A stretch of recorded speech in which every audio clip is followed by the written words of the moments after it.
Hello students, welcome to the सर्जेट। आज हम कर रहे हैं क्लास 10 2024 प्रीवियस ईयर के क्वेश्चन पेपर्स को सॉल्व। तो आइए हमारी सीरीज को स्टार्ट करते हैं। Next question is which of the following statement is are true about human heart. Transportation of blood अगर आपने पढ़ा हुआ है, आपको बिल्कुल कंप्लीट है, तो आप इस क्वेश्चन को बहुत इजीली कर सकते हैं। बहुत इजी क्वेश्चन है, ठीक है। थोड़ा सा उसने कंफ्यूजन दिया है, थोड़ा बस वर्ड्स को चेंज करके इस क्वेश्चन में डाला है, बाकी इसमें कुछ भी नहीं। तो देख लेते हैं। Right atrium receives oxygenated blood from lungs through pulmonary artery. Left atrium transfer oxygenated blood to left ventricle which sends it to various part of the body. तो पहला ऑप्शन आपका ये आ रहा है कि right atrium receives oxygenated blood from lungs through pulmonary artery. तो पहली बात तो ये कि हमारा जो ह्यूमन हार्ट होता है उसमें 4 टाइप के चैम्बर्स होते हैं आपके, ठीक है। 2 आपके एट्रियम हो गए, 2 आपके वेंट्रिकल होते हैं, ठीक है। अब वेंट्रिकल में क्या है, 2 means left and right atrium and left and right ventricle. एक side left atrium left ventricle होता है, एक साइड हमारा right atrium and right ventricle होता है। अब जो राइट साइड है हमारे ह्यूमन हार्ट का, जो राइट साइड है, वहां पे कभी भी ऑक्सीजनेटेड ब्लड नहीं आता है, ठीक है। राइट एट्रियम में हमेशा डीऑक्सीजनेटेड ब्लड आता है। तो जो पहला स्टेटमेंट है आपका, right atrium receives oxygenated blood from lungs through pulmonary artery, ये स्टेटमेंट क्या है, गलत है, क्योंकि राइट एट्रियम में हमेशा ऑक्सीजनेटेड ब्लड आएगा, ठीक है। उसके बाद left atrium transfers oxygenated blood to left ventricle which sends it to various parts of the body. Left atrium और लेफ्ट वेंट्रिकल में हमेशा ऑक्सीजनेटेड ब्लड होता है, तो आधा स्टेटमेंट तो आपका यहाँ से सही हो गया। उसके बाद कह रहा है कि blood to left ventricle which send to various parts of the body. Right जो आपका लेफ्ट एट्रियम है, वहां से जब ब्लड ट्रांसफर होता है लेफ्ट वेंट्रिकल, तो लेफ्ट वेंट्रिकल क्या करता है, पूरे ह्यूमन बॉडी में जो हमारी ऑटा है, हमारी आर्टरीज है, हमारी आर्टरीज में जो हमारी ऑटा है, मेन जो हमारी आर्टरी है, वो ब्लड को लेके जाती है ऑटा। तो उस ऑटा में क्या लेके जाता है, लेफ्ट वेंट्रिकल ऑटा को ब्लड देता है, सेंड करता है ब्लड, और ऑटा पूरे ह्यूमन बॉडी में ब्लड को लेके जाती है। 2 टाइप्स की है, एक आपकी ऑटा आर्टरी है, एक वेन्स है। वेन्स में आपका डीऑक्सीनेटेड ब्लड घूमता है पूरी बॉडी में, जो बॉडी से लेके आ रही है ह्यूमन हार्ट तक। और जो ऑटा है वो ह्यूमन हार्ट से ऑक्सीजनेटेड ब्लड को, सॉरी आर्टरीज जो आपकी है वो ह्यूमन हार्ट से ऑक्सीजनेटेड ब्लड को क्या लेके जाती है, पूरे बॉडी पार्ट में लेके जाती है। तो आर्टरी का काम क्या है, ऑक्सीजनेटेड प्लस O2 वाले ब्लड को लेके जाने का। और वेन्स का काम क्या है, वेन का काम क्या है, CO2, डीऑक्सीजनेटेड ब्लड जिसको हम बोल देते हैं, उसमें CO2 की मात्रा पाई जाती है। तो आर्टरी का काम है O2 ब्लड को पूरी ह्यूमन बॉडी तक लेके जाने का, और वेन्स का काम है पूरी ह्यूमन बॉडी से डीऑक्सीजनेटेड ब्लड को वापस से ह्यूमन हार्ट में लेके आने का। तो आपकी जो मेन आर्टरी, मेन वेन है, मेन आर्टरी आपकी आती है ऑटा, यहां दी हुई है, और वेन है आपकी वेना कावा। ह्यूमन हार्ट से ऑटा और वेना कावा, ह्यूमन हार्ट से आपका ऑटा ही आपके ब्लड को लेके जाती है, ठीक है। और जो वेना कावा है आपके, वो पूरी बॉडी से ब्लड को ह्यूमन हार्ट तक लेके आती है, ठीक है। तो left atrium transfer oxygenated blood to left ventricle which sends it to various parts of the body, ये ऑप्शन आपका सही है, क्योंकि लेफ्ट एट्रियम लेफ्ट वेंट्रिकल में ही ब्लड देगा, उसके बाद ह्यूमन हार्ट ऑटा क्या करेगी, ब्लड को लेके जाएगी। उसके बाद right atrium receives deoxygenated blood from different parts of the body through vena cava. अब ये आंसर, यहाँ पे जो स्टेटमेंट ये सही है। वेना कावा जो हमारी मेन वेन है वो डीऑक्सीजनेटेड ब्लड कैरी करती है, और वो लेके कहाँ आती है, राइट एट्रियम में डीऑक्सीजनेटेड ब्लड को लेके आती है। तो option C is a correct answer, correct statement. अगला पूछ रहा है left atrium transfer oxygenated blood to aorta which send it to different part of the body. यहां पे हम कह रहे हैं कि left atrium transfer oxygenated blood to left ventricle which send it to various, हम कह रहे हैं स्टेटमेंट सही है। तो यहाँ पे अगर वो कह रहा है कि लेफ्ट एट्रियम ट्रांसफर करता है ऑक्सीजनेटेड ब्लड को ऑटा में, तो ये स्टेटमेंट ऑटोमेटिकली हो जाती है, गलत प्रूव हो जाती है, क्योंकि लेफ्ट एट्रियम से जब लेफ्ट वेंट्रिकल में ब्लड जाएगा तब वो ऑटा उसको ट्रांसफर करेगी, ऑटा पूरी ह्यूमन बॉडी तक लेके जाएगी। लेकिन लेफ्ट एट्रियम से पहले लेफ्ट वेंट्रिकल में आता है, तो लेफ्ट वेंट्रिकल में नहीं, यहाँ से उसने कहा कि लेफ्ट एट्रियम से सीधे ऑटा में जा रहा है, तो सीधे ऑटा पे नहीं जाता है। ठीक है, तो स्टेटमेंट आपका जो ऑप्शन डी है ये भी गलत है। तो option B and C is a correct answer, और वो ऑप्शन है आपका ऑप्शन सी। ठीक है, option C is correct, B and C. Next है आपका, कह रहे हैं कि a cross between two tall plants resulted in offspring having a few dwarf plants, the gene combination of the parental plants must be. कुछ plants आपके जब Mendel crossing over करवा रहे तो वो कह रहा है कि कुछ प्लांट्स आपके क्या है, टॉल है, कुछ प्लांट आपके ड्वार्फ है। तो कुछ ड्वार्फ होंगे और कुछ अगर आपके टॉल होंगे, तो कॉम्बिनेशन आपका क्या होना चाहिए, पहले देख लेते हैं। फर्स्ट में क्या है, टॉल भी है, पहला कैरेक्टर टॉल का शो हो रहा है, दूसरा कैरेक्टर भी टॉल का शो हो रहा है। टी आपका क्या, हम टॉल के लिए यूज करते हैं कैपिटल टी, हम ड्वार्फ के लिए यूज करते हैं, ड्वार्फ के लिए यूज करते हैं small T, it mean short. ठीक है, तो capital T small T first वाले ऑप्शन में तो आपका क्या है, दोनों कैरेक्टर शो हो रहे हैं। ऑप्शन बी जो आपका दिया हुआ है, यहाँ पे एक कैरेक्टर आपका टॉल दिखा रहा है, बाकी कैरेक्टर क्या आपके ड्वार्फ दिखा रहे हैं, तो ऑप्शन बी इज इनकरेक्ट। क्यों क्यों कह रहा है कि few offspring dwarf and few are two tall plants result in offspring having a few dwarf plant. Few dwarf plant है, ज्यादा नहीं है, कुछ ही। ठीक है, ऑप्शन सी उसमें पहली जो आपकी क्रॉसिंग होती है उसमें दोनों टॉल प्लांट्स दिख रहे हैं, दोनों वाले में फिर ड्वार्फ प्लांट है, तो ऑप्शन सी इज इनकरेक्ट।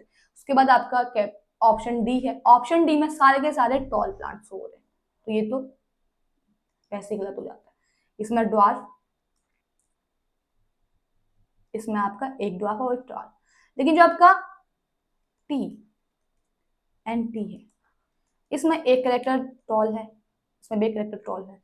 जब ये इससे क्रॉसिंग ओवर करेगा तो ये टी टी बनाएगा, जब ये इससे क्रॉसिंग ओवर करेगा टी टी बनाएगा, तो इसमें कुछ कैरेक्टर आपके टॉल होंगे, कुछ कैरेक्टर आपके, फ्यू कैरेक्टर्स आपके क्या होंगे, ड्वार्फ होंगे। तो ऑप्शन ए आपका क्या है, करेक्ट है, option A is your correct answer. आगे बढ़ते हैं। The phenomenon of light involved in the formation of rainbow in the sky are, ठीक है। अब इसमें क्या, ऐसा कौन सा फिनोमेना जिसमें रेनबो का क्या होता है, फॉर्मेशन होती है, वो फिनोमेना कौन सा होता है। दिया हुआ का रिफ्रैक्शन, डिस्पर्शन, रिफ्लेक्शन। रिफ्लेक्शन नहीं होता है, रिफ्रैक्शन होता है, डिस्पर्शन होता है, लेकिन रिफ्लेक्शन नहीं होगा। ठीक है, उसके बाद आपका कहा गया है कि refraction, dispersion and total internal reflection. ठीक है, ऑप्शन बी। उसके बाद dispersion, scattering and reflection. Third आपका कहा गया है dispersion, refraction and internal reflection. ठीक है, तो इसमें उसने पूछा है कि कौन सा आंसर आपका सही होना चाहिए। अब कुछ बुक्स में जब हम पढ़ते हैं तो कहीं पे टोटल इंटरनल रिफ्लेक्शन लिखा होता है, कहीं पे इंटरनल रिफ्लेक्शन लिखा हुआ है। कुछ केसेस में टोटल इंटरनल रिफ्लेक्शन लिखा हुआ है, कुछ केसेस में तो आपका जो ऑप्शन ए और सी है वो तो वैसे ही गलत है। ठीक है, कंफ्यूजन है बी एंड सी में। तो कुछ कंडीशंस में आपका लिखा हुआ है टोटल इंटरनल रिफ्लेक्शन, कुछ कंडीशंस में आपका लिखा हुआ है कि इंटरनल रिफ्लेक्शन, लेकिन जो आपकी एनसीईआरटी है, जो बुक है, उसमें आपका दिया हुआ है इंटरनल रिफ्लेक्शन। ठीक है, तो हम इंटरनल रिफ्लेक्शन को अपने साथ लेके चलते हैं, तो आपका जो ऑप्शन डी है इज करेक्ट। क्यों, हम अगर एनसीईआरटी के बेस पे चल रहे हैं तो वहां पे इंटरनल रिफ्लेक्शन लिखा हुआ है, तो हम उसको लेके चलेंगे। Dispersion, reflection and internal reflection, ये तीन फिनोमेना है जिससे स्काई में रेनबो फॉर्मेशन होती है। अगला क्वेश्चन,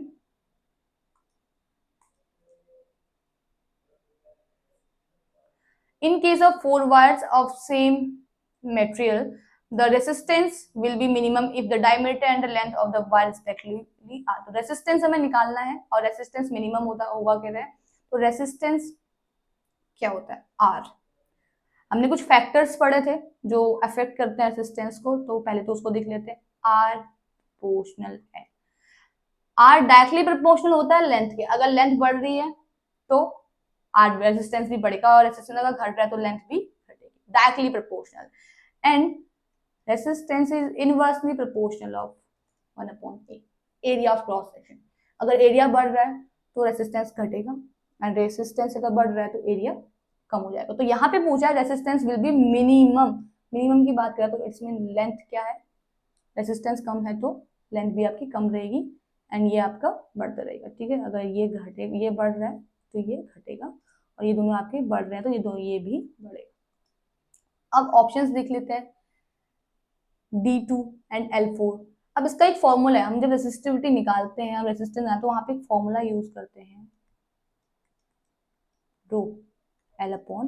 ये फॉर्मूला में, इस फॉर्मूले में हम क्वेश्चन को करेंगे तो पहले फॉर्मूले में रखते हैं L आपका दिया हुआ है L4, तो L4 अपॉन, अब एरिया, एरिया कितना, हमें एरिया नहीं दिया, हमें डायमीटर दिया, तो एरिया क्या होगा, डायमीटर का डबल होगा। तो यहाँ पे हम लिख देते हैं डी अपॉन, क्या कर सकते हैं हम 4।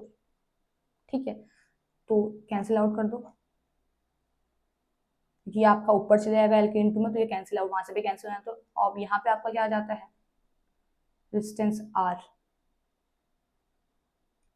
ठीक है, ऑप्शन R पहले वाले में, इसमें आपका आ गया R। अब सेकंड वाले में हो रहा है, सेकंड वाले में देखते हैं,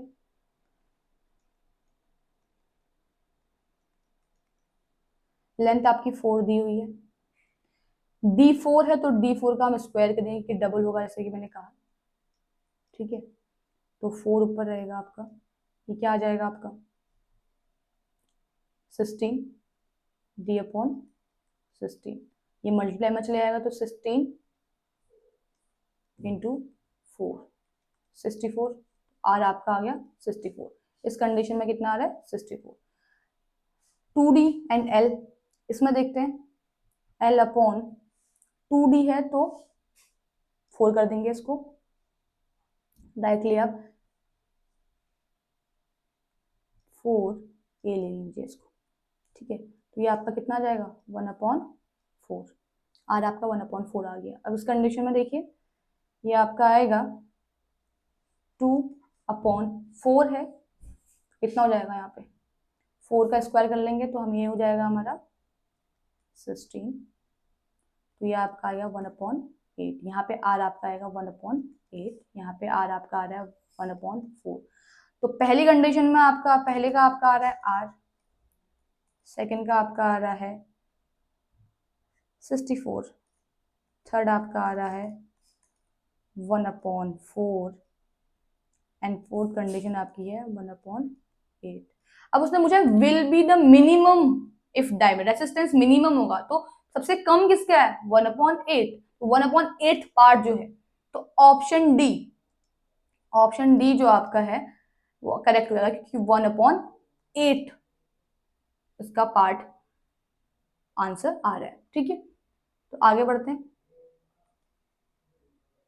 अ food chain will be more advantages in terms of energy if it has. अब फूड चेन जब हमें टॉपिक लेवल या फूड चेन हमने पढ़ा है, आर एनवायरमेंट में हमने पढ़ा है, तो वहां पे हम एक चीज जानते हैं, एक चीज पढ़ रखी है हमने, जैसे जैसे टॉपिक लेवल्स बढ़ेंगे वैसे वैसे एनर्जी लेवल कम होते जाता है। ठीक है, बेसिक से चीजें कि जैसे जैसे टॉपिक लेवल्स बढ़ेंगे वैसे वैसे एनर्जी लेवल कम होते जाएगा। तो अगर एनर्जी लेवल कम हो जाएगा तो पहले वाले का सबसे ज्यादा होगा, फिर उससे ज्यादा किसका, उससे कम किसका होगा सेकंड टॉपिक, फिर थर्ड, फिर फोर्थ, फिर फिफ्थ। तो इसमें ऑप्शन आपके दिए हुए हैं 2, 3, 4, 5, तो सिंपल सी आंसर इसका है 2 ट्रॉपिक लेवल।